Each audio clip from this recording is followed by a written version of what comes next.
politika.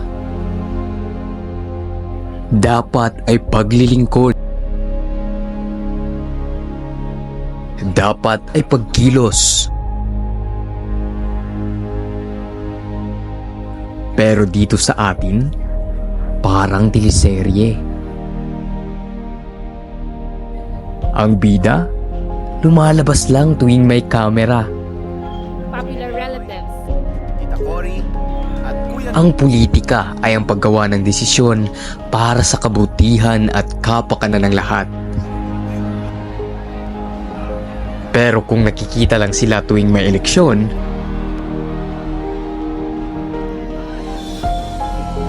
anong kabutihan ang tinutumbok? Sa kultura natin, bumoboto tayo dahil sa pangalan, sa pamilya, sa utang na loob. Kaya ang lipunan, paikot-ikot sa parehong traffic.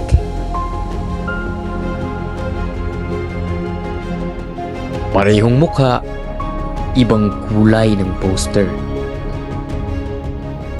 Ito ang epekto ng korap na sistema ng political dynasties. Isang lipunang paulit-ulit ang eksena.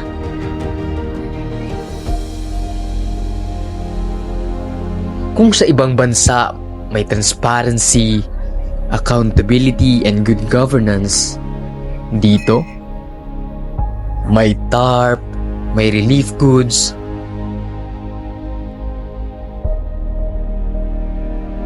may paepal galing sa pondo ng bayan, pero may mukha ng kandidato.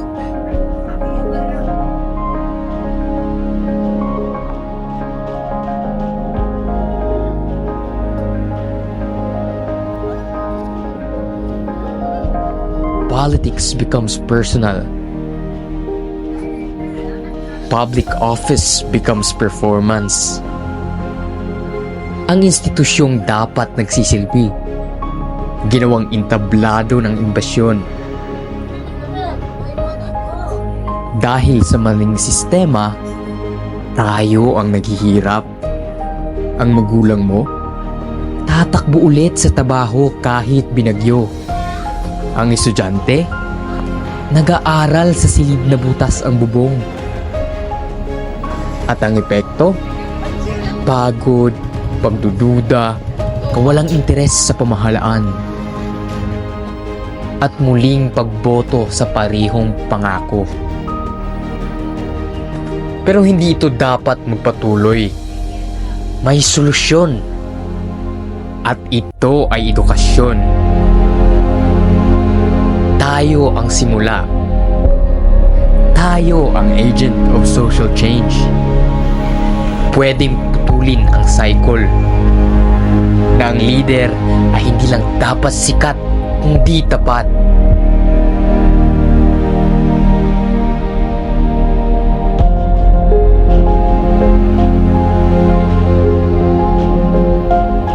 Bumoto na may isip.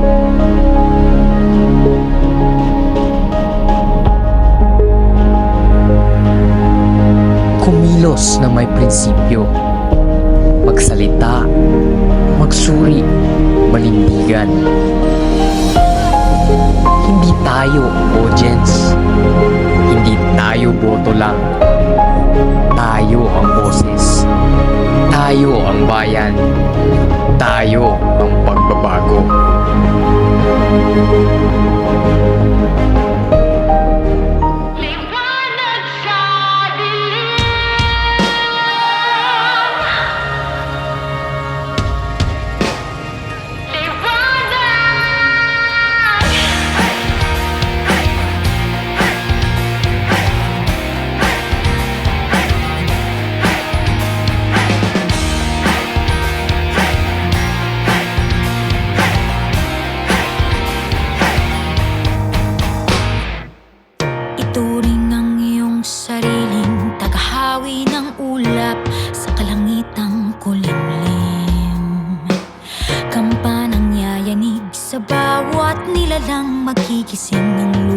kulang sa dilim.